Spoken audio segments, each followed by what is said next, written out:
मैं एक अमीर औरत के घर में घुसा। प्लान ये था कि थोड़ा कैश चुरा लूंगा। पर यार उस लग्जरी मैंशन में घुसते ही मेरा दिमाग बिल्कुल खराब हो गया, क्योंकि वो जगह एकदम किसी गार्बेज डंप की तरह लग रही थी। अब मैं ठहरा एक चोर जिसके पास सिक्स पैक है और साथ में सिवियर ओसीडी की बीमारी भी। तो मुझसे रहा नहीं गया। मैंने पूरी दोपहर लगाकर उसके लिए साफ सफाई की और जाते जाते एक नोट छोड़ दिया जिसमें उसको उसकी लेजीनेस के लिए खूब सुनाया। और हाँ, अपनी लेबर फी के तौर पर मैंने वहां से आराम से 1995 युआन कुथा लिए। पर भाई, जैसे ही मैंने दुकान पे अपना नूडल्स का बोल उठाया, पुलिस वालों ने मेरे शोल्डर स्पिन किए और मुझे घसीटते हुए ले गए। अब किसने सोचा था कि ये जीकू वहां ऑन द स्पॉट एक सेटलमेंट अग्रीमेंट तो साइन करेगी ही, पर उसके बाद हर रोज मुझे खाने और शॉप करने के लिए बाहर पूछना भी शुरू कर देगी।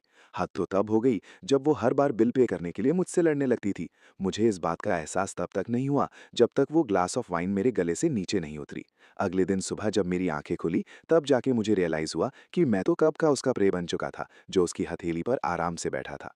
भाई, मेरा नाम जियांगवे है। मैं अपनी रोजी रोटी के लिए लॉक्स पिक करता हूँ। हालांकि मेरी ये स्किल शायद ही कभी किसी लीगल काम के लिए यूज होती है। ये सब इसलिए है क्योंकि घर पर मेरी एक बूढ़ी माँ है जो अपनी मेड्स के बिना सर्वाइव नहीं कर सकती। मैं हर महीने जो थोड़ा बहुत पैसा कमाता हूँ, वो उन हॉस्पिटल बिल्स के बॉटमलेस पिट के आगे कुछ भी नहीं है। जब एक इंसान को कॉर्नर में पुश कर दिया जाए ना, तो किसके पास डिग्निटी या शेम की परवाह करने की एनर्जी बचती है यार। इस बार मेरा टारगेट शहर के वेस्ट साइड में एक हाई एंड अपार्टमेंट था, रूम नंबर 1704। उसके ओनर का नाम ये जीकू है। एक ऐसी औरत जिसकी स्किन स्नो जैसी वाइट है और आईब्रॉज ऐसी हैं जैसे किसी पेंटिंग से निकली हुई विलो लीफ हो। उसका तो नाम सुनकर ही एक एथीरियल अनटेंटेड एलिगेंस झलकती है। मैं पिछले लगातार 2 हफ्तों से उसको टेल कर रहा था। उसका शेड्यूल किसी अलार्म क्लॉक की तरह एकदम प्रिसाइज है। वो ठीक सुबह 9 बजे वर्क के लिए निकल जाती है, एकदम एक मॉडल ऑफिस वर्कर की तरह। इस तरह के टारगेट में रिस्क बहुत कम होता है। ये तो जैसे प्रैक्टिकली मेरे लिए ही टेलर मेड था। आज ही वो दिन था जब मुझे इस फैट कैच को अपने जाल में फंसाना था। मैं उसके पीछे पीछे बिल्डिंग की लॉबी तक गया, उसकी स्लेंडर फिगर को पार्किंग गैराज की तरफ मुड़ते हुए देखा और अपने दिमाग में पूरे 10 मिनट काउंट किए। जब मैं एकदम श्योर हो गया कि वो अचानक से वापस नहीं आएगी, तो मैंने अपनी हैट का ब्रिम थोड़ा नीचे खींचा और एकदम कैजुअली स्ट्रोल करता हुआ अपस्टेयर्स चला गया। मेरा टूल एकदम स्मूथली की होल के अंदर स्लाइड कर गया। रिस्ट को थोड़ा सा लाइट फ्लिक किया और क्लिक, एक क्रिस्प साउंड एको हुई और डोर स्विंग करके खुल गया। मैं चुपचाप अंदर स्लिप कर गया और अपने पीछे डोर शट कर दिया। ये पूरा प्रोसेस फ्लोइंग वाटर की तरह एकदम स्मूथ था। पर भाई, अगले ही सेकंड लेफ्ट ओवर फूड की ऐसी पंजेंट स्टेंच, जो बिना धुले हुए कपड़ों की मस्टी स्मेल और किसी अजीब से परफ्यूम के साथ मिक्स हो चुकी थी, उसने मिलकर एक ऐसी बिजार नॉजिएटिंग कॉकटेल ऑफ ओडर्स बनाई जो सीधा मेरे फेस पे आके लगी। कसम से दिमाग खराब हो गया। मैं वहीं एंट्री वे पर एकदम फ्रीज हो गया। मुझे तो एक पल के लिए लगा कि शायद मैं किसी रॉन्ग अपार्टमेंट में घुस आया हूँ। मतलब क्या मैं गलती से किसी गार्बेज ट्रांसफर स्टेशन में आ गया था?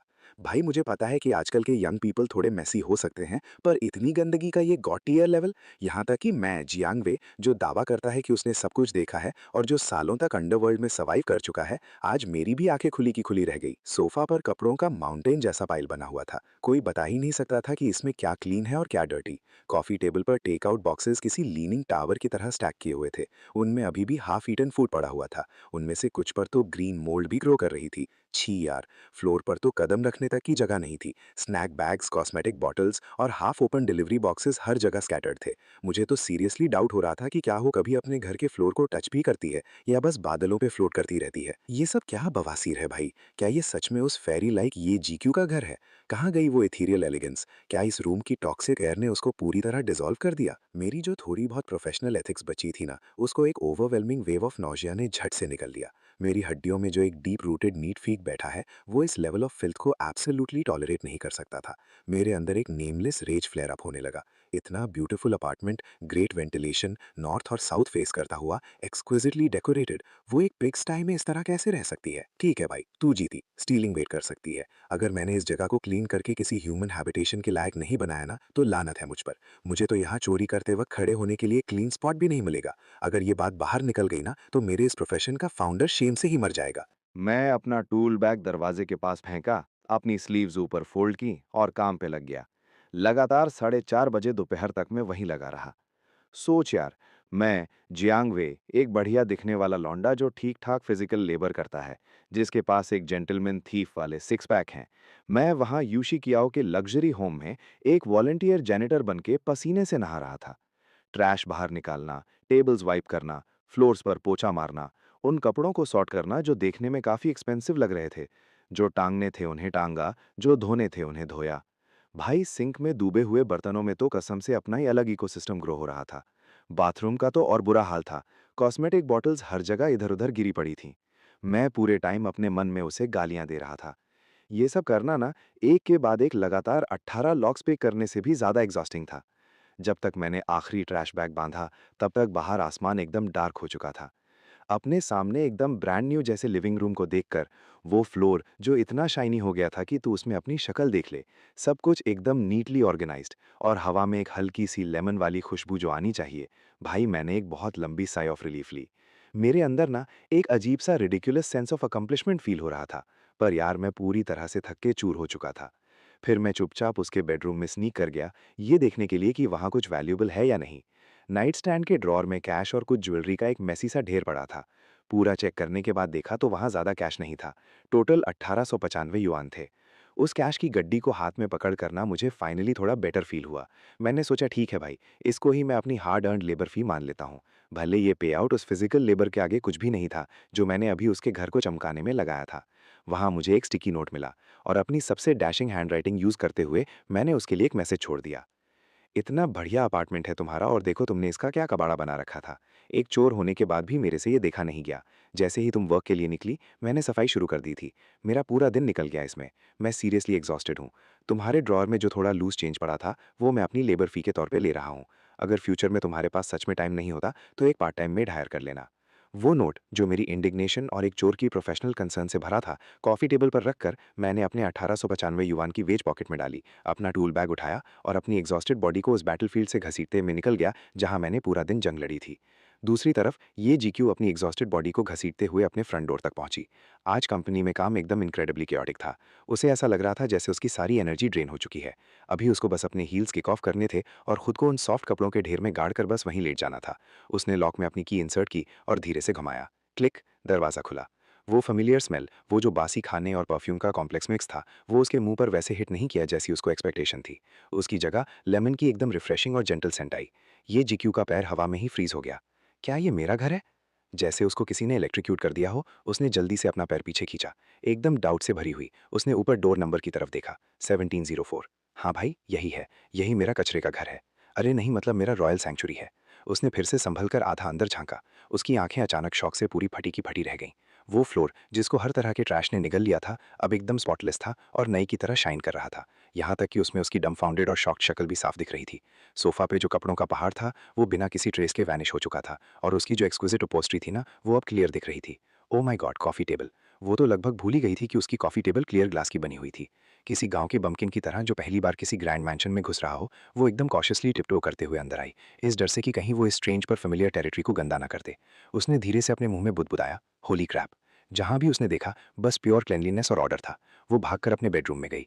वो बेड जो हमेशा एक मेस रहता था, अब परफेक्टली मेड था। यहाँ तक कि ब्लैंकेट के कॉर्नर्स भी एकदम मेटिकुलसली फोल्डेड लग रहे थे।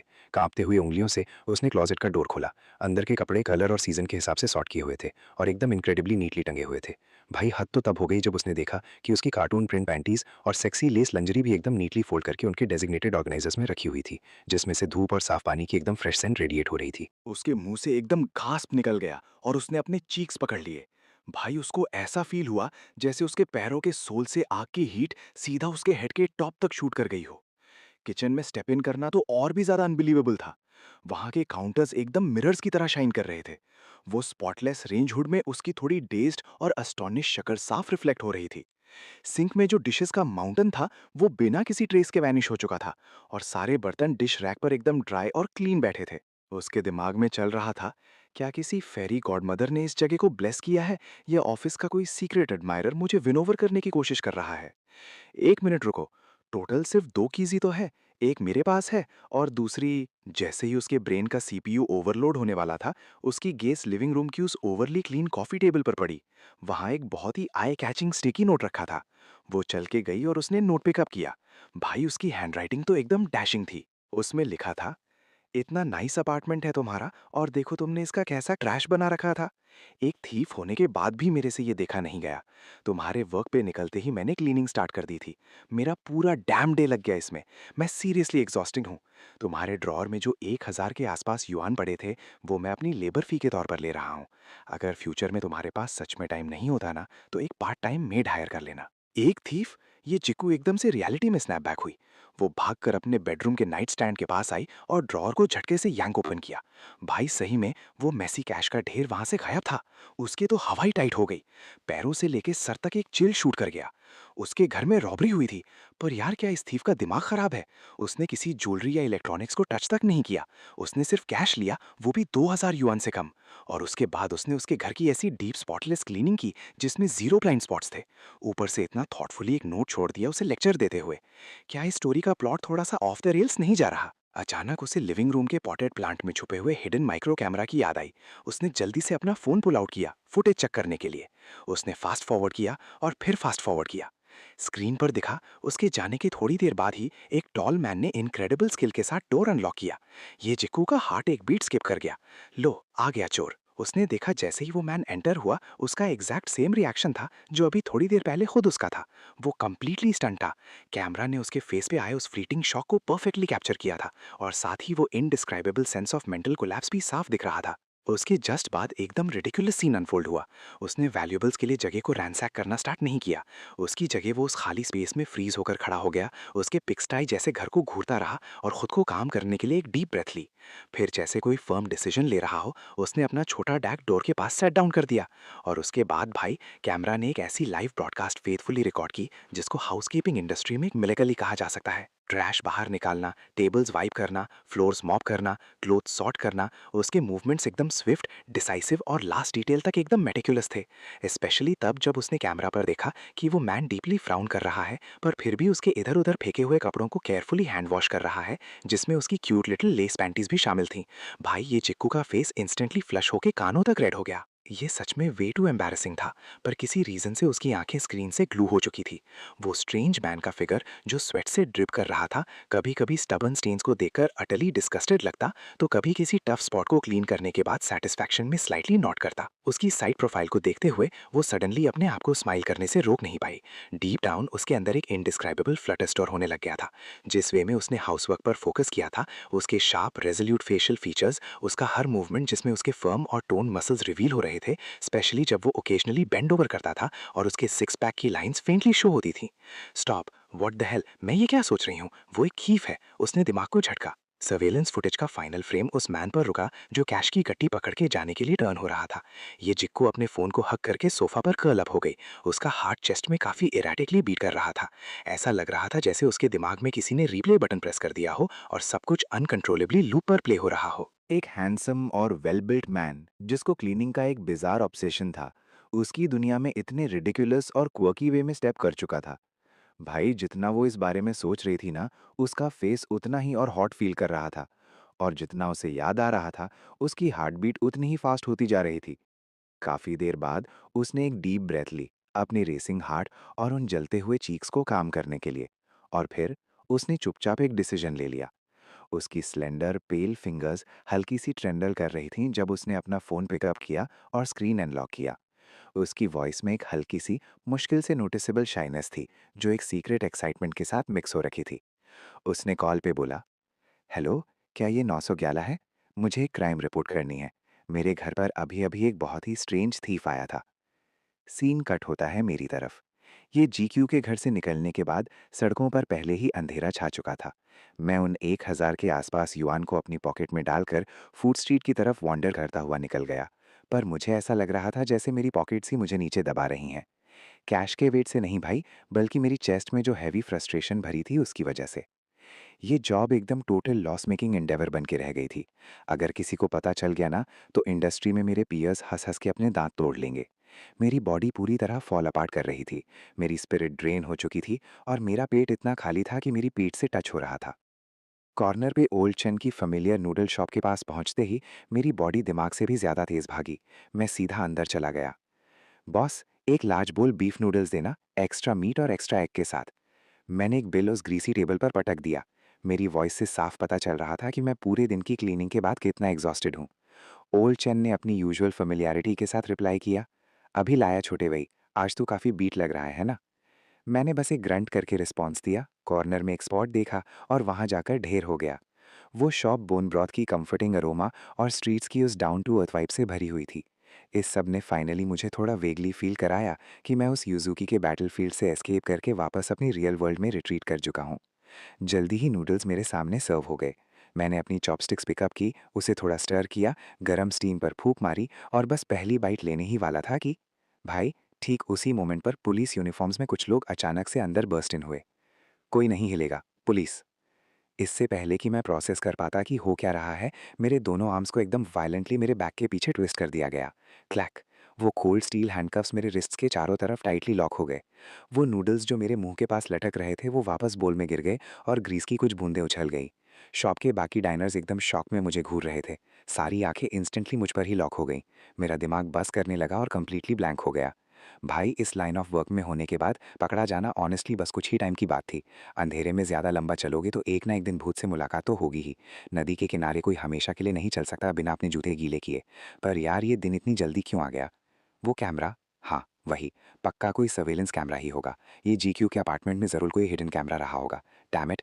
मैं सफाई करने में इतना घुसा हुआ था कि मैंने अपनी सबसे इंपॉर्टेंट प्रोफेशनल इंस्टिंक्ट को पूरी तरह से खिड़की के बाहर फेंक दिया। नेम? एक यंग पुलिस ऑफिसर ने बहुत स्टर्नली इंटरोगेट करते हुए पूछा। शैंग ज़ोंगबई।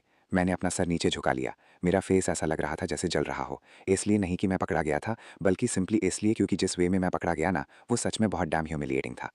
आज दोपहर क्या तू लईहाई स्वेन डिस्ट्रिक्ट के अपार्टमेंट नंबर 1704 में घुसा था? ऑफिसर ने अपनी क्वेश्चनिंग कंटिन्यू की। हाँ, मैं कन्फेस करता हूँ। उस कैमरा ने पक्का सब कुछ एकदम क्रिस्टल क्लियर कैच किया होगा। एविडेंस सॉलिड है, इसको डिनाई करना एकदम पॉइंटलेस था। Take him away.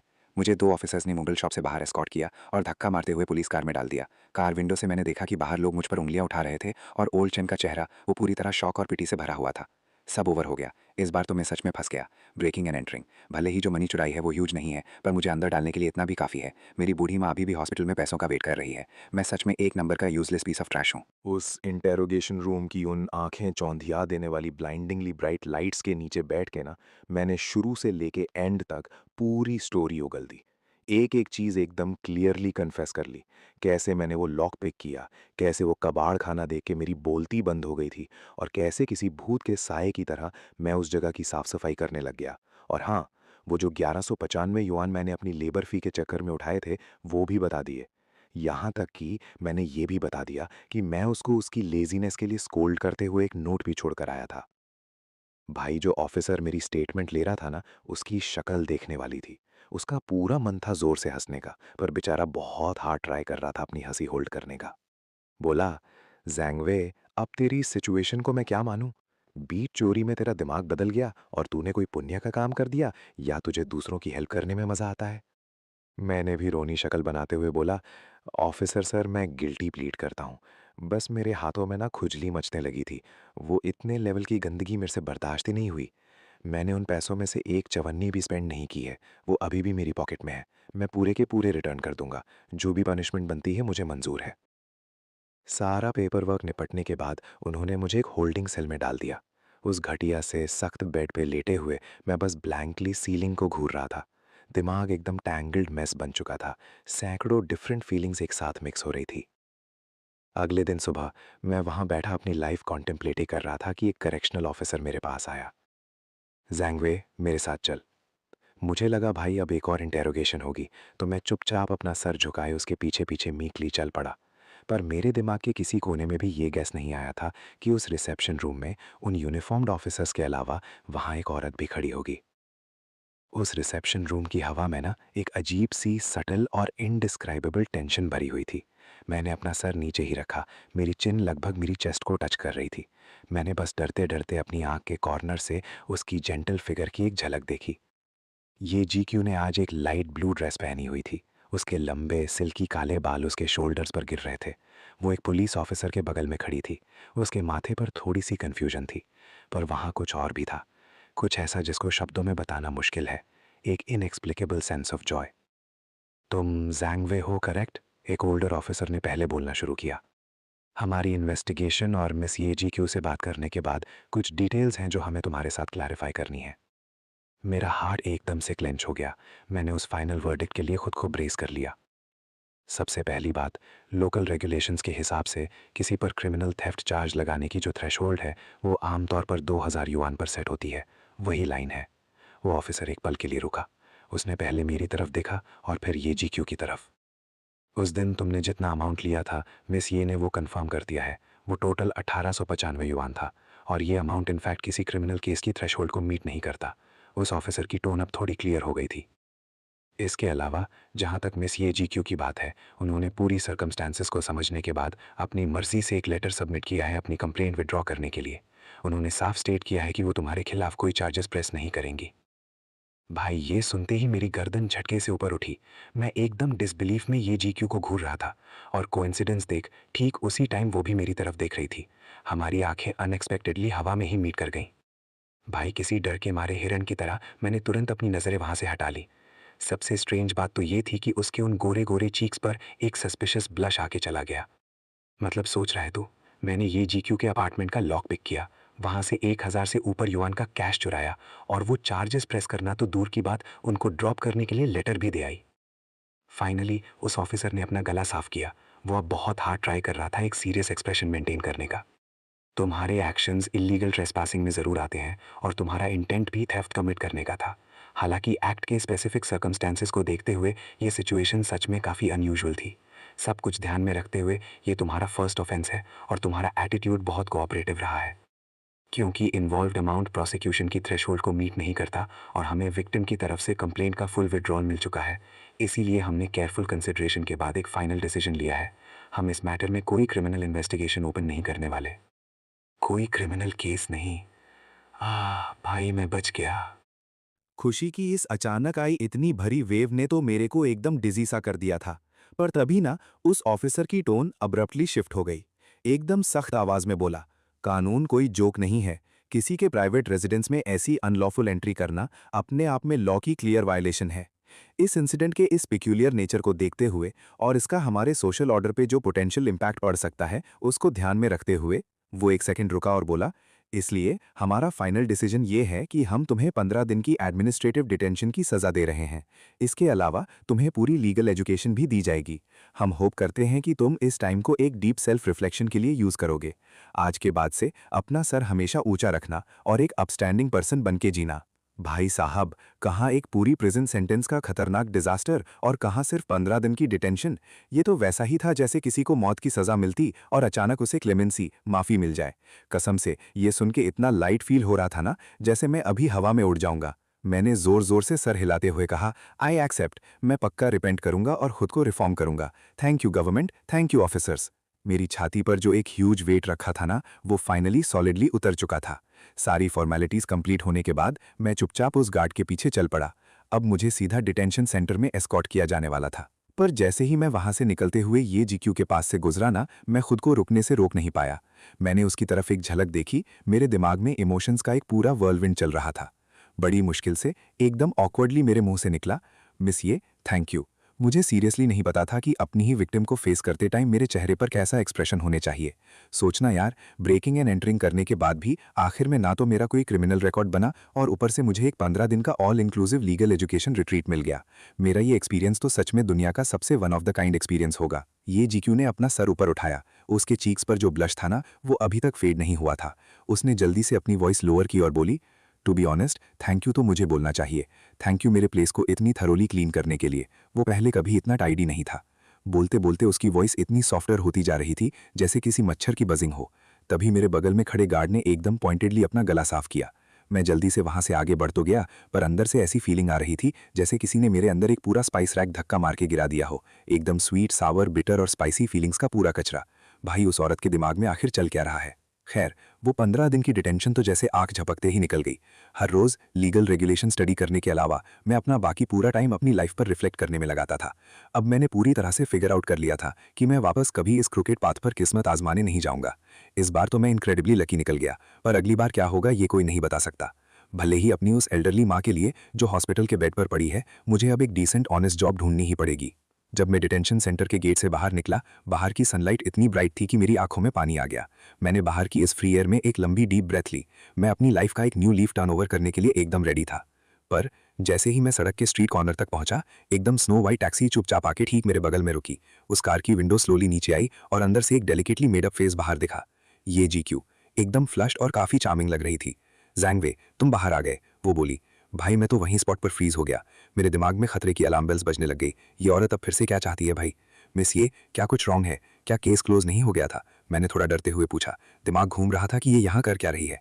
ये जीक्यू ने अपना लोअर लिप बाइट किया। ऐसा लग रहा था जैसे उसने कोई बहुत ही ह्यूज डिसीजन लिया हो। तुम्हारी फ्रीडम वापस आने को सेलिब्रेट करने के लिए कैसा रहेगा अगर मैं तुम्हें किसी मील पर ट्रीट करूं? इसको इसको एक थैंक यू की तरह कंसिडर कर लो, लास्ट टाइम मेरा अपार्टमेंट क्लीन करने में हेल्प करने के लिए। भाई मेरी तो आंखें खुली की खुली रह गई। मुझे लगा मैं ज़रूर कुछ गलत सुन रहा हूँ। एक विक्टिम एकदम ईगरली इंसिस्ट कर रही थी अपने ही परपेट्रेटर को ट्रीट देने के लिए। और रीज़न क्या था? उस अपार्टमेंट को क्लीन करने के लिए थैंक यू कहना जिसमें उस चोर ने इलीगली ब्रेक इनटू किया था। क्या यार मिस ये एक्चुअली बिल्कुल भी अप्रोप्रिएट नहीं लग रहा। जो मैंने पहले किया ना, उफ, चलिए लेट बाईगॉन्स बी बाईगॉन्स, उसे पीछे छोड़ते हैं। पर वो थोड़ी जिद पर आकर बोली, मैं पहले ही विड्रॉल पेपर साइन कर चुकी हूँ, तुम बस ये बताओ तुम मुझे तुम्हें ट्रीट करने दोगे या नहीं। उसकी टोन में थोड़ी बॉसीनेस और एक क्यूट सा पाउट मिक्स था, पर उसकी आंखें एकदम एंटिसिपेशन से भरी हुई थी। उनमें एक ऐसी डिटर्मिनेशन की चमक थी जिसको रिफ्यूज करना एकदम इम्पॉसिबल था। उसको इस तरह देखते हुए मुझे नहीं पता क्यों पर मैं पूरी तरह मिसमराइज फील कर रहा था और किसी भूत के साये में होने की तरह मैंने अपने सर में हाँ कर दी। All right then. मैंने ऑकवर्डली आगे बढ़कर पैसेंजर डोर खोला और अंदर बैठ गया। कार के इंटीरियर में आते ही ना बिल्कुल वही सेंट आ रही थी जो उसके अपार्टमेंट को साफ करने के बाद आई थी। वही एकदम फ्रेश लेमन फ्रेग्रेंस। वो कार के अंदर की खुशबू उसके लगाए हुए प्लेजेंट परफ्यूम के साथ एकदम मिंगल हो रही थी। वहाँ की सीट्स बहुत सॉफ्ट थीं। मेरे आसपास का वो क्वाइट और कंफर्टेबल स्पेस वैसे तो रिलैक्सिंग होना चाहिए था, पर वो सब देख के मैं और ज़्यादा रेस्टलेस फील कर रहा था। भाई सोच, मेरे जैसा लौंडा जो अभी अभी ताज़ा ताज़ा पुलिस स्टेशन से निकला हो, वो एक लग्जरी कार में एक ब्यूटीफुल वुमेन के साथ बैठा है। ये सीन ही अपने आप में अटरली बिजार था। ये जीक्यू भी मुझे थोड़ी नर्वस लग रही थी। उसने स्टीयरिंग व्हील को एकदम टाइटली ग्रिप कर रखा था और उसका पूरा फोकस ड्राइविंग पर था। तभी उसने अपनी आंख के कॉर्नर से मुझे क्विक ग्लैंस दिया। फाइनली कार एक ऐसी जगह आके रुकी जो देखने में एकदम हाई क्लास फैमिली रेस्टोरेंट लग रहा था। उसकी एंट्रेंस बहुत ही एलिगेंट और रिफाइंड थी और वो प्राइवेट रूम तो भाई उससे भी ज़्यादा एक्सक्विजिट था। जिन छोटे और धुएं वाले स्मोकी डाइनर्स में मैं यूजुअली जाता था ना, उसके आगे ये क्लियरली एक अलग ही दुनिया थी। जैसे ही उसने मेन्यू फ्लिप करना शुरू किया, उसकी आंखें प्राइस कॉलम पर तो मुश्किल से ही रुक रही थीं। उसने एकदम फ्लुएंटली कई सारी डिशेस के नाम बोल डाले। फिर उसने पूछा, ऐसा कुछ है जो तुम नहीं खाते? मैंने एकदम कर्टली आंसर किया, नहीं, सब ठीक है। भाई तू ही बता, ऐसी सिचुएशन में मेरे अंदर फूड के बारे में सोचने की एपेटाइट आ कहाँ से सकती थी? मेरा दिमाग तो बस इस बिजार सिनारियो को मेक सेंस करने में ही स्पिन कर रहा था। जब एक के बाद एक डिशेस सर्व हो गईं और उस प्राइवेट रूम में सिर्फ हम दोनों अकेले रह गए, तो वहाँ का एटमॉस्फेयर और भी ज़्यादा एम्बिगुअस हो गया।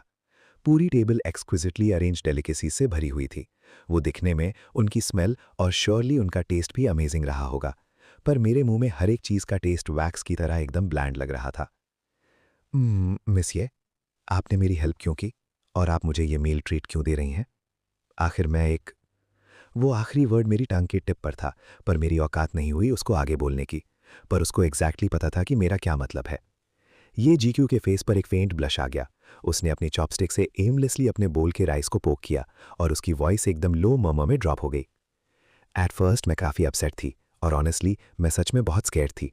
पर फिर मैंने वो सिक्योरिटी कैमरा फुटेज देखी और मुझे लगा कि तुम एक बहुत ही स्ट्रेंज पर्सन हो। तुम कोई बैड गाय नहीं लगते। वो एक मोमेंट के लिए रुकी, फिर उसने ऊपर देखा। उसकी एकदम क्लियर आंखें स्ट्रेट मुझे ही देख रही थी। तुमने कभी किसी ऐसे थीफ को देखा है जो पूरा दिन होम ओनर का हाउस क्लीन करने में निकाल दे और एंड में उनको लेक्चर देने के लिए एक नोट भी छोड़ जाए?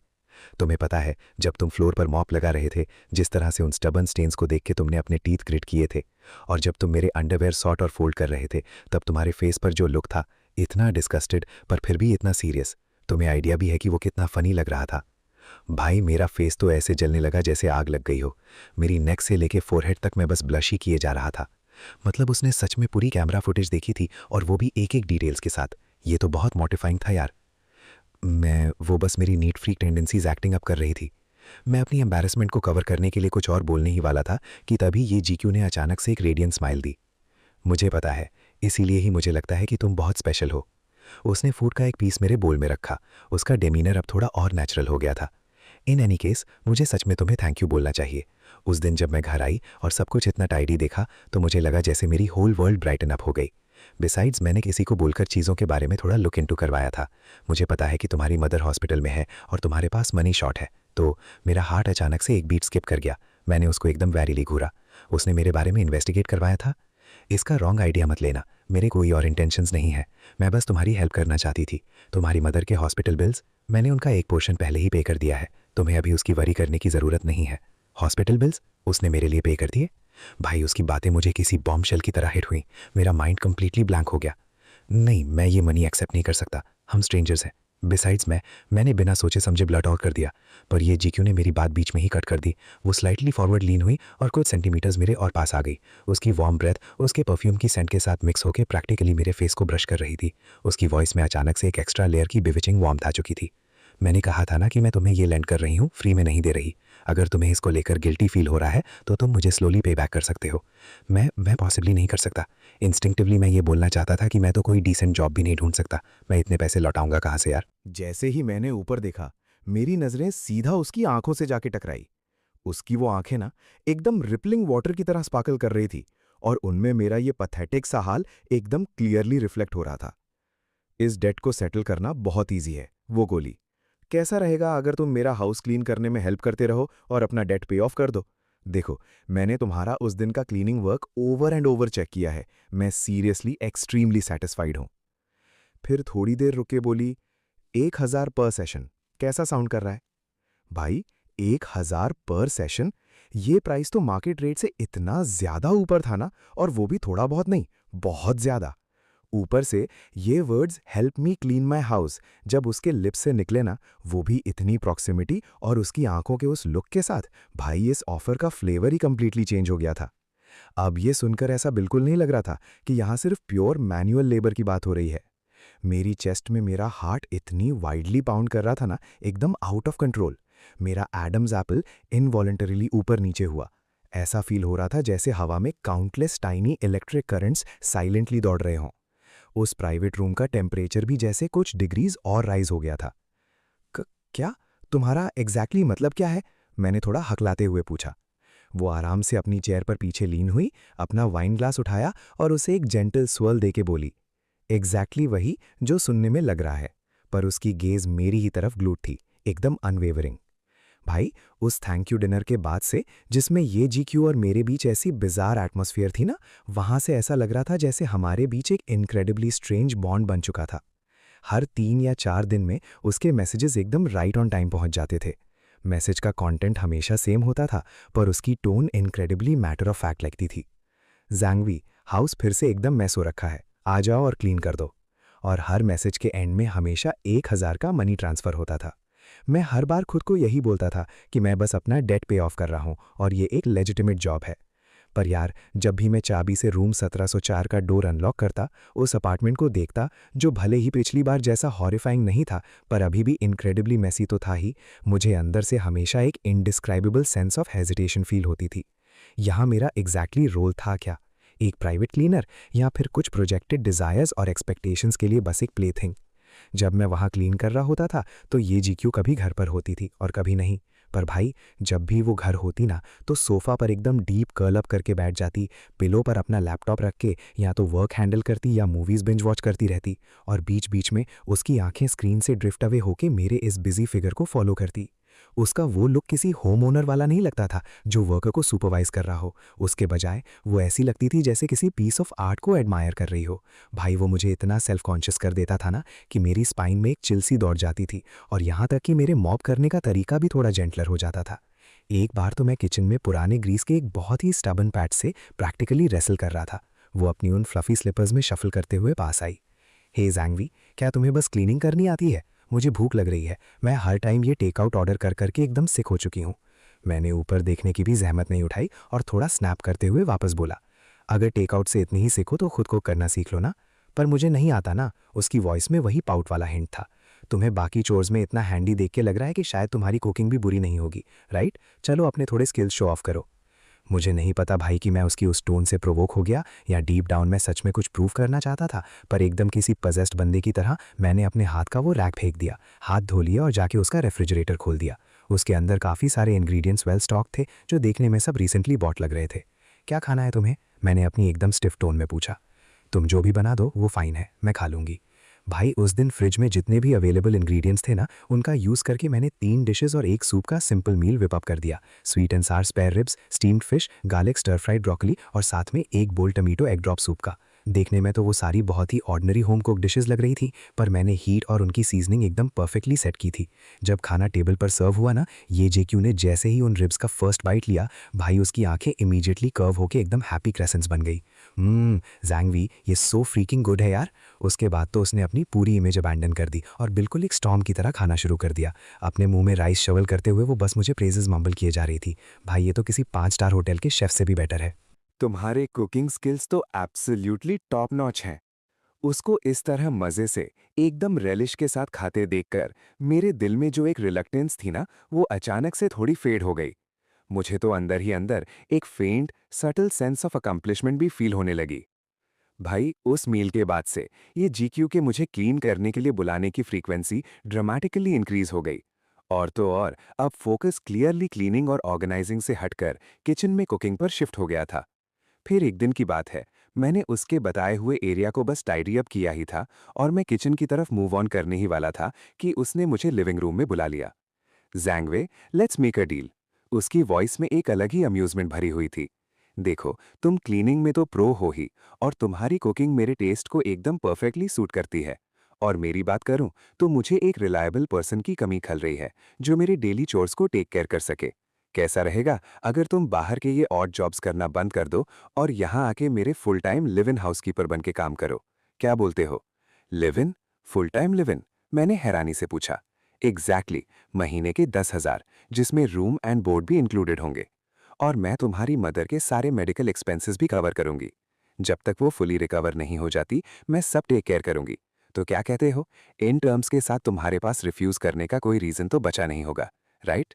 भाई सोच, 10,000 की मंथली सैलरी, ऊपर से मेरी माँ के सारे hospital bills paid. In terms को सिर्फ जेनरस वर्ड से तो डिस्क्राइब किया ही नहीं जा सकता था। ये तो साफ साफ आसमान से गिरा हुआ एक मैसिव विंडफॉल था, जो ठीक वही गिरा था जहां मुझे इसकी सबसे ज्यादा जरूरत थी। मेरे पास रिफ्यूज करने का एक सिंगल रीजन नहीं था, और ऑनेस्टली बोलूं तो मैं उसे रिफ्यूज करना भी नहीं चाहता था। तो बस भाई, ऐसे ही मैंने अपना थोड़ा बहुत सिंपल बिलोंगिंग्स पैक किया और ऑफिशियली ये जीक्यू के घर के गेस्ट रूम में मूव इन कर गया। मेरा स्टेटस एक टेम्पररी क्लीनर से अपग्रेड होके लिव इन हाउसकीपर का हो गया था। जो जॉब डिस्क्रिप्शन उसने बताया था, ये एग्जैक्टली वैसा ही था। क्लीनिंग, कुकिंग और कभी-कभी उसके लिए एरंड्स रन करना। वो जो कॉम्पनसेशन पे करती थी ना, वो सच में एस्टॉनिशिंगली जेनरस थी। यहाँ तक कि उसने मेरी फर्स्ट मंथ की सैलरी भी एडवांस में दे दी, ताकि मैं उसको पहले घर भेज सकूं। पर यार, जिस मोमेंट से मैं ये जीक्यू के घर मूव इन हुआ, ये ऐसी गॉड सेंड चीज पाने की जो मेरी इनिशियल जॉय थी ना, वो जल्दी ही एक ग्रोइंग सेंस ऑफ टॉर्मेंट में बदल गई। और इस अजाब, इस टॉर्मेंट की जड़ कोई और नहीं, खुद ये जीक्यू ही थी। ऐसा लग रहा था जैसे उसने अपना ट्रू नेचर कंप्लीटली रिवील कर दिया था, या फिर दूसरे लफ्जों में कहूं तो मेरे आगे उसने अपने सारे प्रिटेंसेस कंप्लीटली ड्रॉप कर दिए थे। उसके लाउंज वेयर इंक्रीजिंगली बोल्ड और कैजुअल होते जा रहे थे। सिल्क के स्लिप नाइट गाउन्स तो प्रैक्टिकली उसकी स्टैंडर्ड यूनिफॉर्म बन चुके थे। उनका फैब्रिक किसी सिकाडा, झिंगूर के विंग्स की तरह इतना थिन था, जो उसके लशियस कर्व्स पर एकदम टाइटली क्लिंग करते थे। पहले तो मुझे कभी ऐसे क्लोजली देखने का चांस मिला नहीं था, पर अब जब मैं सेम रूफ के नीचे रह रहा था, तो मैं ये रियलाइज करके स्टन रह गया कि उसका फिगर आउटरेजियसली ब्यूटीफुल था।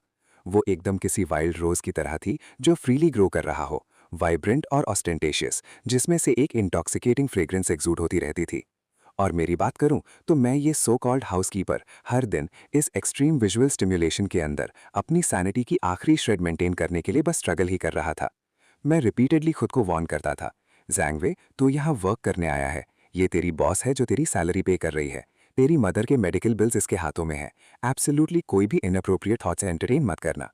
तो इसलिए मैंने एकदम परफेक्टली ब्लाइंड और डेफ हाउसकीपर का रोल प्ले करने की एब्सोल्यूट बेस्ट ट्राई की।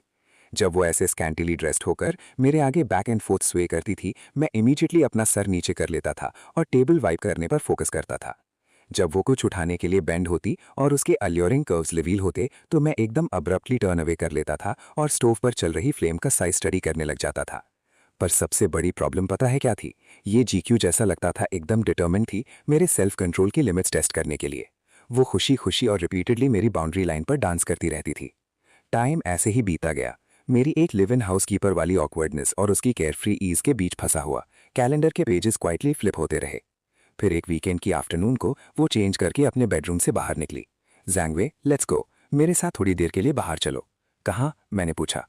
मूवीज देखने, एक कलीग ने मुझे टिकट्स दिए हैं। वो बोली, अगर नहीं गए तो टिकट्स वेस्ट हो जाएंगे। भाई पूरे रास्ते थिएटर तक जाना, टिकट्स लेना और स्क्रीनिंग रूम में एंटर करना, अपनी सीट्स ढूंढना और आराम से सेटल हो जाना, सब ठीक चल रहा था। पर जैसे ही वो लाइट्स बंद हुईं और वो एकदम ईरी, रोंगटे खड़े कर देने वाला spine chilling opening music play होना शुरू हुआ ना, तब मुझे जाके बिलेटेडली रियलाइज़ हुआ, अरे बीसी, ये तो एक हॉरर मूवी है। मैंने इंस्टिंक्टिवली अपने बगल में बैठी येजीक्यू की तरफ देखा। स्क्रीन की वो डिम लाइट उसके फेस पर फ्लिकर कर रही थी, लाइट और शैडो के बीच शिफ्ट होते हुए। मूवी की पेसिंग इनक्रेडिबली फास्ट थी और उसमें जंप स्केयर्स तो एक के बाद एक आ रहे थे। जब भी स्क्रीन पर कोई भूत आता या अचानक से कोई पियर्सिंग साउंड आती, येजीक्यू अपनी सीट पर एकदम जोल्ट करती और जोर से गास्प करने लगती। भाई अभी स्क्रीनिंग शुरू हुए 20 मिनट्स भी नहीं हुए होंगे और वो अनकॉन्शियसली अपनी सीट से सरक कर मेरी तरफ आ चुकी थी। उसकी आर्म मेरी आर्म से एकदम टाइटली प्रेस हो रखी थी और उसके ट्रेम्बलिंग की वो फेंट वेव्स मुझे साफ महसूस हो रही थीं।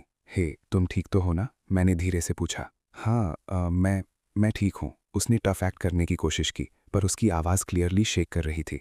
बस थोड़ी ठंड लग रही है, एसी थोड़ा ज़्यादा लो सेट किया हुआ है इन्होंने। पर मेरी इंट्यूशन मुझे साफ साफ बता रही थी कि वो बस बुरी तरह से टेरिफाइड है, बस बहाना बना रही है। और भाई ठीक उसके बाद स्क्रीन पर एक बहुत ही ज़्यादा गोरी सीन फ्लैश हुआ। साथ में कैरेक्टर्स की एगनाइजिंग स्क्रीम्स भी थीं। ये जो क्यों ने डर के मारे एक श्रीक निकाली।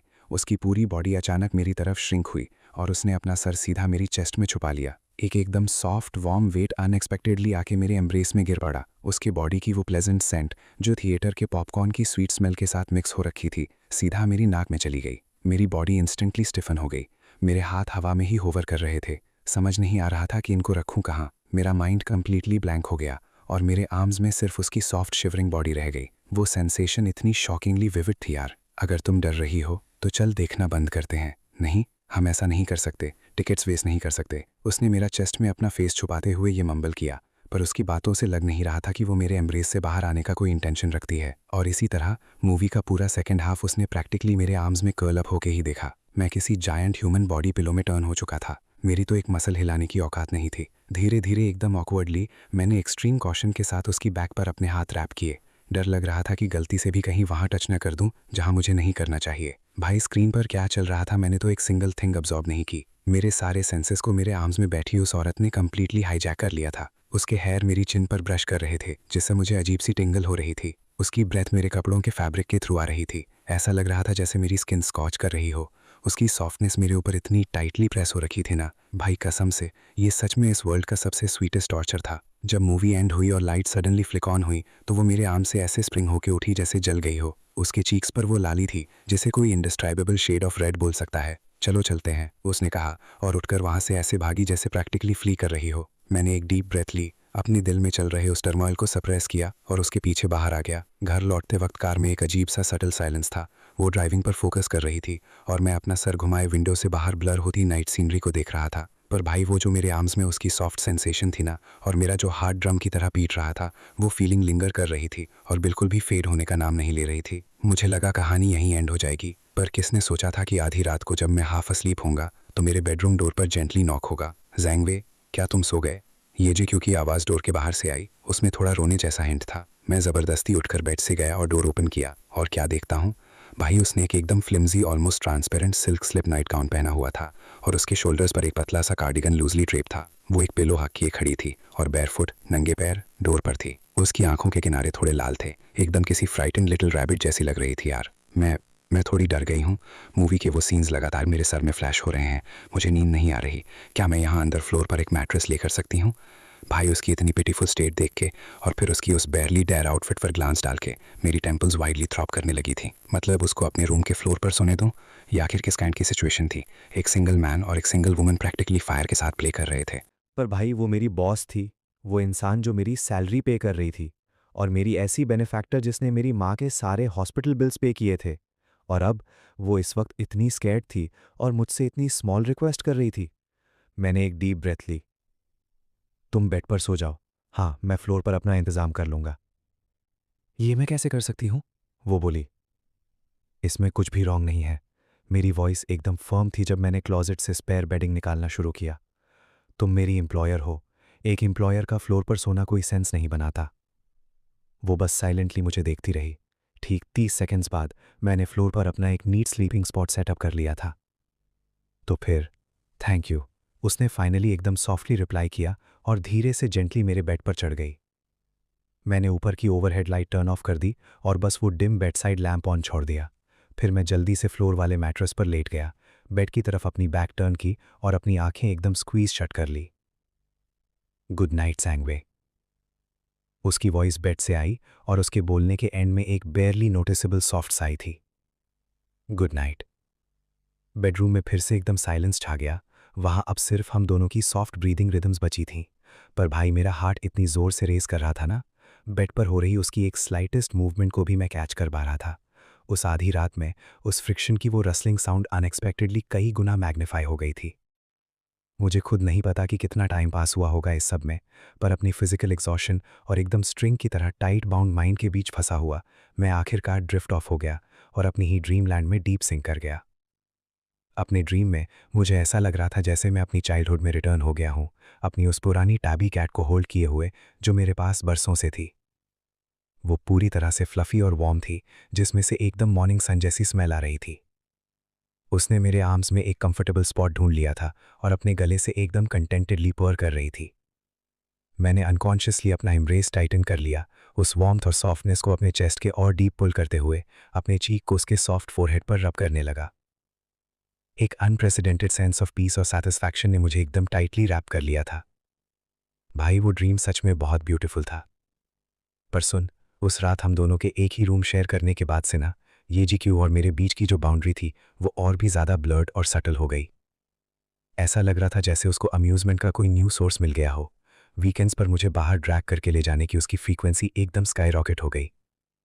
और बहाना क्या देती थी कि लाइफ एक्सपीरियंस करनी चाहिए और हमेशा घर में ऐसे मूव अराउंड नहीं कर सकते। पर यार, उन सब आउटिंग्स के हिडन बीनीथ ना अम्बिग्युअस इमोशंस का एक स्वर्लिंग अंडरकरंट चल रहा था। एकदम वेग अननेम्ड ट्रिबल्स थे जो सरफेस के नीचे लगातार उठ रहे थे।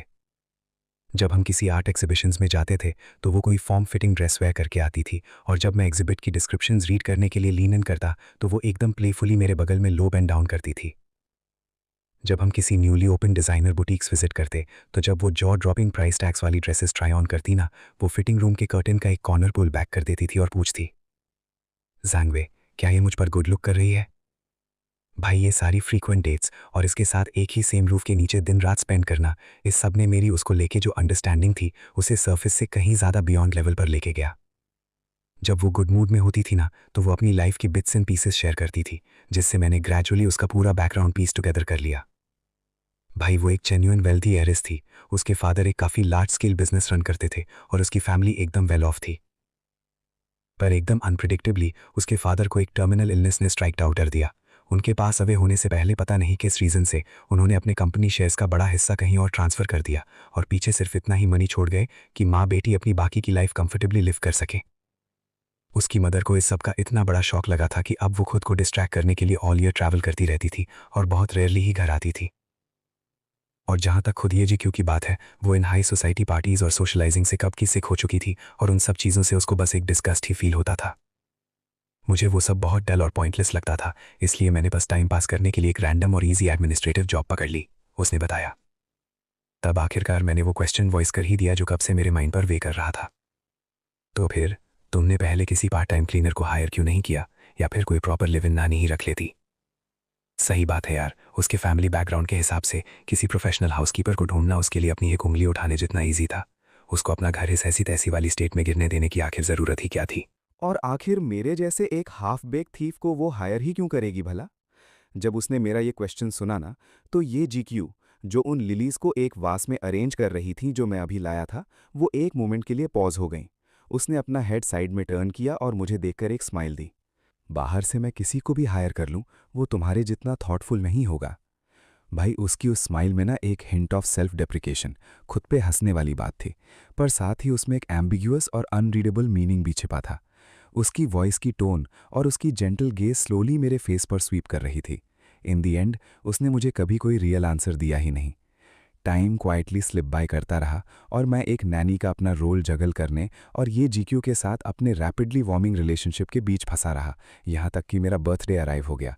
मैं तो खुद ये डेट लगभग फॉरगेट कर चुका था, पर उस मॉर्निंग मुझे मेरी मदर का एक बर्थडे मैसेज रिसीव हुआ।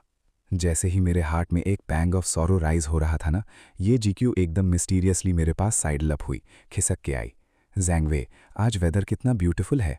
खुद को ऐसे हाउस में कूप अप मत करो, मेरे साथ बाहर चलो। भाई मेरे पास एक वर्ड बोलने का चांस तक नहीं था। उसने मुझे पहले ही डोर के एकदम बाहर ड्रैग कर लिया था। हमारा ये ट्रिप डॉन से लेकर डस्क तक चला। ऐसा लग रहा था जैसे उसने कोई फ्लॉलेस परफेक्ट आइटनरी प्रिपेयर की हुई थी। शेड्यूल एकदम टाइट पैक्ड था और हर एक सिंगल स्टॉप बहुत थॉटफुली चूज़ किया गया था। वो मुझे उस प्लेस पर लेके गई जहां विजिट करने का मैं हमेशा ड्रीम देखता था, पर जिसके टिकट पर मनी स्पेंड करने की मेरी औकात नहीं होती थी, एक टेक्नोलॉजी एग्जीबिशन।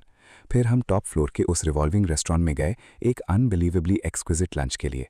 आफ्टरनून में तो वो मुझे उस वीडियो गेम आर्केड में भी ट्रैक करके ले गई जिसका मैं अपनी किड वाले दिनों में ऑब्सेस दीवाना था। लाइट गन होल्ड करके वाइडली शूट करते हुए वो इतनी अडोरेबल लग रही थी ना, और जब उसने डांसिंग गेम प्ले किया, भाई उससे एक सिंगल बीट हिट नहीं हो रही थी, पर उसकी स्माइल वहाँ किसी भी और इंसान से ज़्यादा ब्राइटर और केयरफ्री थी। वो बिल्कुल किसी हाई स्कूल गर्ल जैसी लग रही थी जो अपनी क्लास स्किप करके फ़न करने आई हो। जैसे ही सनसेट होना शुरू हुआ, हमारे हाथ बिग और स्मॉल बैग से फुल थे। उनमें से 8 या 9 हिस्से तो उसकी शॉपिंग स्प्री के स्पॉइल्स थे। मेरे लेग्स इतने सोर हो चुके थे ना, ऐसा लग रहा था जैसे वो मेरे खुद के हैं ही नहीं अब। आज टुनाइट क्या खाना है, मेरी ट्रीट, तुम रेस्टोरेंट पिक करो, वो बोली। हमारे सामने स्पार्कल होना शुरू हुई उन सिटी लाइट्स को देखते हुए मेरे हार्ट में एक ही टाइम पर एक इनडिस्क्राइबेबल एग्जॉशन और एक अजीब सी लॉन्गिंग सर्च कर गई। कैसा रहेगा अगर हम आज टुनाइट घर पर ही खाएं, मैं तुम्हारे लिए कुक करूंगा। ये जीक्यू एक मोमेंट के लिए फ्रीज हुई, फिर उसकी आंखें कर्व होकर क्रेसेंट्स बन गई। ओके, घर पे ही खाते हैं, चलो ग्रोसरीज बाय करने सुपरमार्केट चलते हैं। हम एक नियर बाय सुपरमार्केट पर रुके। वो शॉपिंग कार्ट को ऐसे पुश कर रही थी जैसे कोई चाइल्ड पहली बार वर्ल्ड को देख रहा हो। हर बार जब उसको कोई इंटरेस्टिंग इंग्रेडिएंट दिखता, वो उसे उठा के कार्ट में टॉस कर देती। क्या तुम्हें पता है इसे कैसे मैं करते हैं? और उसका क्या, मुझे तुम्हारी स्पेशलिटी डिश खानी है। इन दी एंड हम इंग्रेडिएंट से ओवरफ्लो हो रहे कई सारे बैग्स कैरी करते हुए वापस अपार्टमेंट 1704 आ गए। किचन में मैंने अप्रन पुट ऑन किया और कुकिंग की हसलन बसल में डाइव लगा दी। पहली बार वो सोफा पर जाके स्प्रॉल आउट नहीं हुई, इसके बजाय वो किचन आइलैंड के पास एक हाई स्टूल ले आई। अपने हाथों में अपनी चिन रेस्ट करके वो क्वाइटली मुझे वेजिटेबल्स वॉश करते, चॉप करते, स्टर फ्राई करते और सीजनिंग करते हुए देखती रही। मैंने अपना पूरा फोकस स्टोव पर पोर कर दिया। उसे सिर्फ कटिंग बोर्ड पर मेरी नाइफ का रिदमिक फॉल, हॉट ऑयल में फूड का सिजल और मेरी ओकेजनल रिक्वेस्ट सुनाई दे रही थी, मुझे वो प्लेट हैंड मी करो। ओके, क्या तुम मुझे वो स्कैलियंस दे सकती हो? भाई वो मेरी सू शेफ का एक्ट करती हुई किसी डिलिजेंट लिटिल बी जैसी लग रही थी। वहाँ warm yellow light spill down हो रही थी जिसने उस रूम को एक अनप्रेसिडेंटेड सेंस ऑफ कंफर्ट और पीस से फिल कर दिया था। जब तक मैंने आखिरी बोल का सूप लेडल आउट किया, डाइनिंग टेबल पहले से ही फूड से लेडन हो चुकी थी। 9 फ्रेग्रेंट डिशेस जिनको देखकर ही आपके माउथ में वाटर आ जाए। ये जीक्यू ने कहीं से एक वाइन की बॉटल प्रोड्यूस की जो एक ग्लांस में ही काफ़ी एक्सपेंसिव लग रही थी। उसने एकदम स्किलफुली उसे अनकॉक किया और वाइन को डेकेंटर में पोर किया। उसने स्माइल किया जब उसने मुझे एक ग्लास पोर करके दिया और फिर टर्न होकर अपना भी फिल कर लिया। तुमने बहुत हार्ड वर्क किया है मास्टर शेफ। खाने की उस स्प्रेड को देखकर और फिर अपने सामने उसके उस रेडिएंट स्माइलिंग फेस को देखकर मेरे हार्ट का एक कॉर्नर ऐसा फील कर रहा था जैसे वो किसी वार्म वाटर में सोख हो रहा हो। वो एक ऐसे तरीके से सॉफ्टन हो गया जैसे मैं यार बस एक्सप्लेन ही नहीं कर सकता। ये जो अपने होम का टेस्ट था ना, यार कितना लॉन्ग टाइम हो गया था मुझे ये सब एक्सपीरियंस किए हुए। पर जैसे ही मैंने इस स्पेशल बर्थडे फीस्ट को एंजॉय करने के लिए अपनी चॉपस्टिक्स पिकअप की, ये जिक्यू ने अपना हाथ एकदम जेंटली मेरी रिस्ट पर प्रेस कर दिया।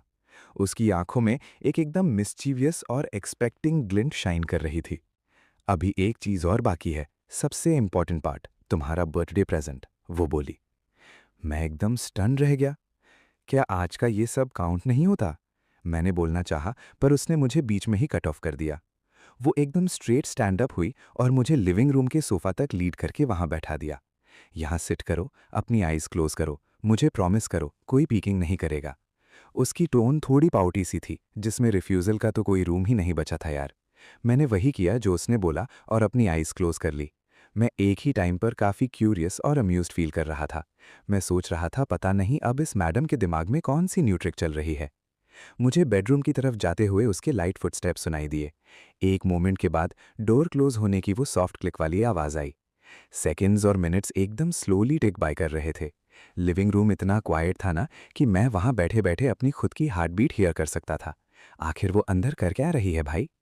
जैसे ही मैं अपने पीक करने के अर्ज को और रेजिस्ट नहीं कर पाया, ठीक उसी वक्त मेरे कानों में ज्वेलरी की एक फेंट मेलोडिक जिंगल पहुंची।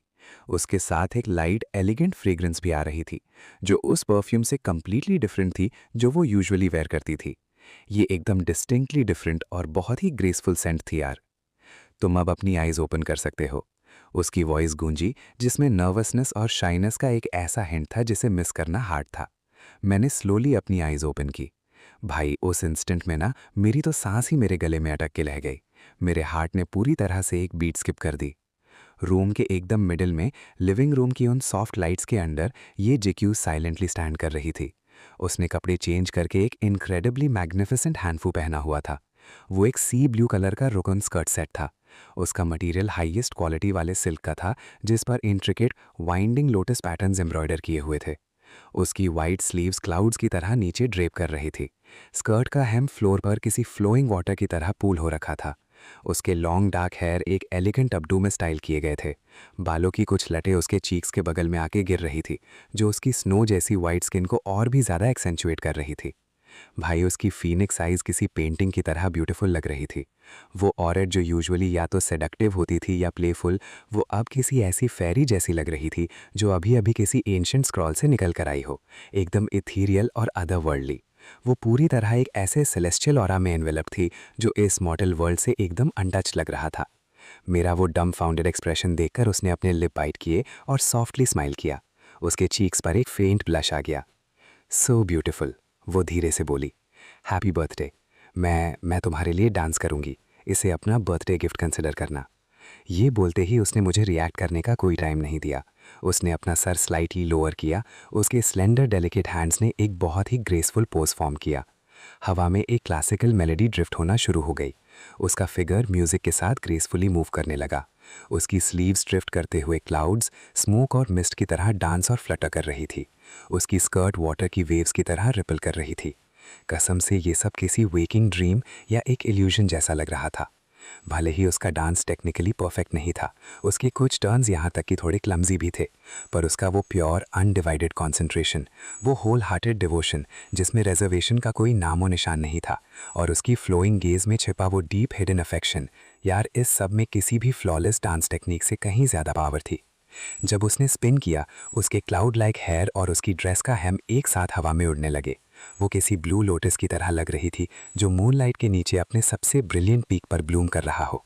जब उसने पीछे ग्लांस बैक किया ना, तो ऐसा लगा जैसे उसकी आंखों में 1000 अनस्पोकन वर्ड्स छिपे हों। वो स्टार्स की लाइट से फिल्ड थे और उनमें मेरी वो रिफ्लेक्शन थी जो इस मोमेंट में कंप्लीटली लॉस्ट हो चुका था। मेरे एक साइड में एकदम डिलिशियस फूड और फाइन वाइन लगी हुई थी, और मेरे बिफोर यानी सामने एक हैंडफुल में ड्रेस्ड ब्यूटी सिर्फ और सिर्फ मेरे लिए ग्रेसफुली डांस कर रही थी। भाई इस मोमेंट में कैसा थीफ, कैसा लॉकस्मिथ और कैसी लैंडलॉर्ड, आइडेंटिटी की सारी बाउंड्रीज ब्लर होकर नथिंग में बदल चुकी थी। मैं अपने सामने चल रहे इस ड्रीम लाइक सीन को देखते हुए बस सोफा में सिंक हो गया। मेरे ऊपर एक एक्सट्रीम अनरियलिटी की फीलिंग वॉश ओवर कर गई, पर साथ ही ये इनक्रेडिबली अस्टॉनिशिंगली इंटेंस भी थी। आखिर मुझ जैसे जांगवे ने अपनी लाइफ में ऐसा क्या किया था जो मैं ये सब डिजर्व करूं यार। ऐसा फील हो रहा था जैसे मुझे किसी एम्परर की तरह ट्रीट किया जा रहा हो, और मेरे सामने खड़ी ये नेशन टॉपलिंग ब्यूटी, उसकी आंखें एक सिंगल मोमेंट के लिए भी मेरे ऊपर से नहीं हटती थीं।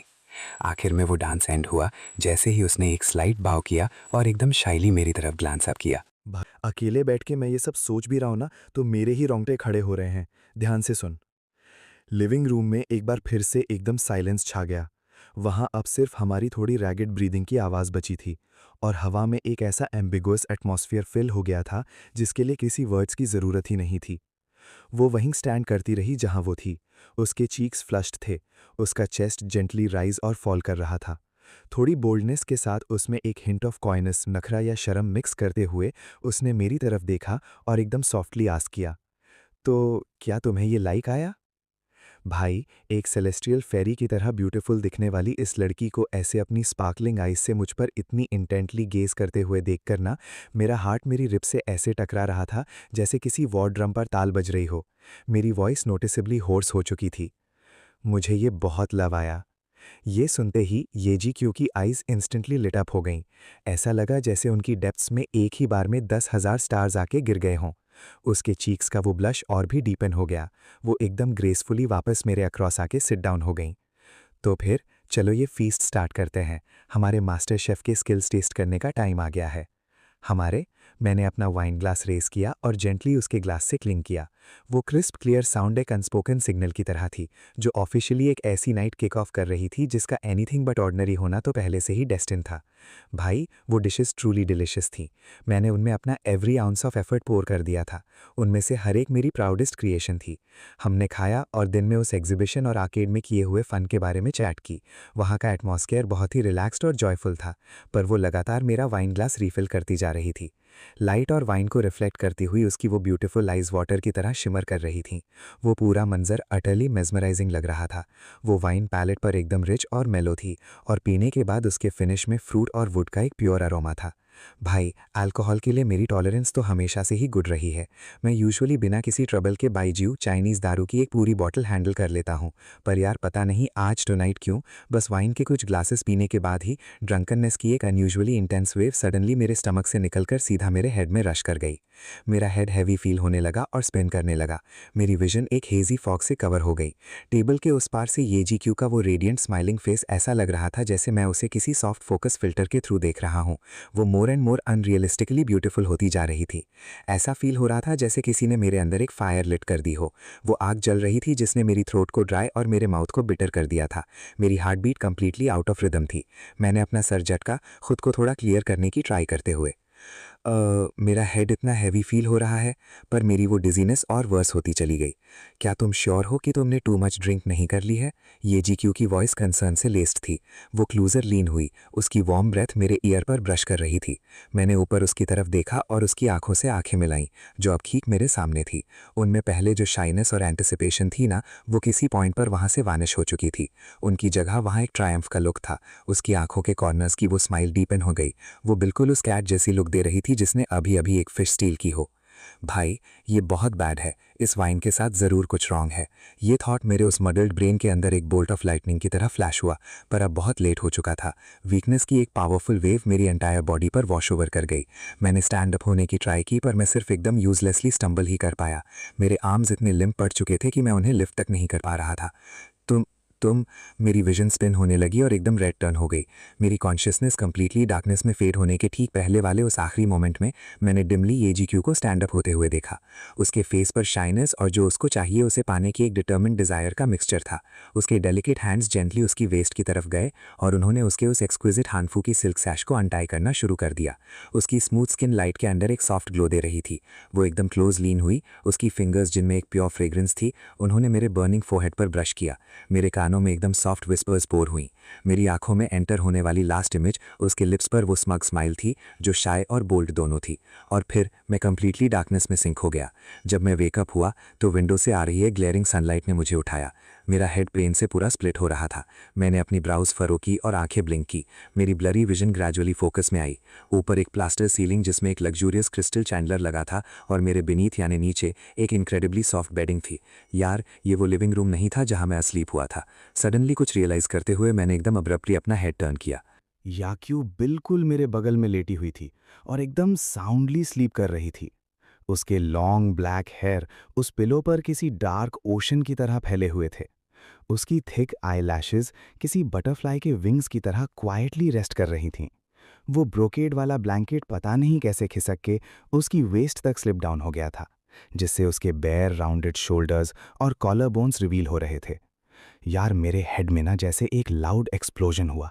दिमाग फट गया मेरा यह देख के। मेरी होल बॉडी इंस्टेंटली स्टिफन हो गई। पूरी बॉडी एकदम अकड़ गई।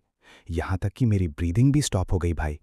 लास्ट नाइट की उस मैडनेस की वो फ्रैगमेंटेड मेमोरीज अचानक से मेरे दिमाग में फ्लड बैक होने लगी। उसका वो ग्रेसफुल डांस, वो अनयूजुअल इंटॉक्सिकेशन वाला अजीब सा नशा, वो अनटाइड सैश, उस ड्रेस की खुलती हुई बेल्ट और उस डार्क में एक हेजी पर एकदम पैशनेट मैं। मेरे दिमाग में बस एक ही सवाल घूम रहा था, क्या हमने सच में? तभी मेरे नेक्स्ट लेटी उस बंदी ने एक सॉफ्ट मोन जैसी आवाज़ निकाली और वो स्लोली वेकअप होने लगी। मेरी उस शॉक्ड और ऑकवर्ड गेज से निगाहें मिलते ही वो एक मोमेंट के लिए बिल्कुल फ्रीज हो गई। फिर उसके चीक्स क्विकली फ्लश पिंक हो गए और उसने इंस्टेंटिवली उस ब्लैंकेट को थोड़ा हायर पुल कर लिया। अपनी चिन को कवर करते हुए अब बस उसकी वो वाटरी स्पार्कलिंग आईज रिवील हो रही थीं, जो ऊपर मेरी तरफ ही देख रही थीं। भाई कसम से उन आईज में शाइननेस थी, थोड़ा पैनिक था और एक ऐसी बेयरली नोटिसेबल मिस्चिफ, हल्की सी शरारत का हिंट छिपा था जिसे कोई ध्यान ना दे तो मिस कर दे। वो मुझे देखते हुए बोली, ज़ैंग वे, जिस डे तुमने मेरी हाउस क्लीन करने में हेल्प की थी ना, उसी दिन मैंने डिसाइड कर लिया था कि मैं अपनी बाकी की पूरी लाइफ की रिस्पॉन्सिबिलिटी तुमसे ही लूँगी।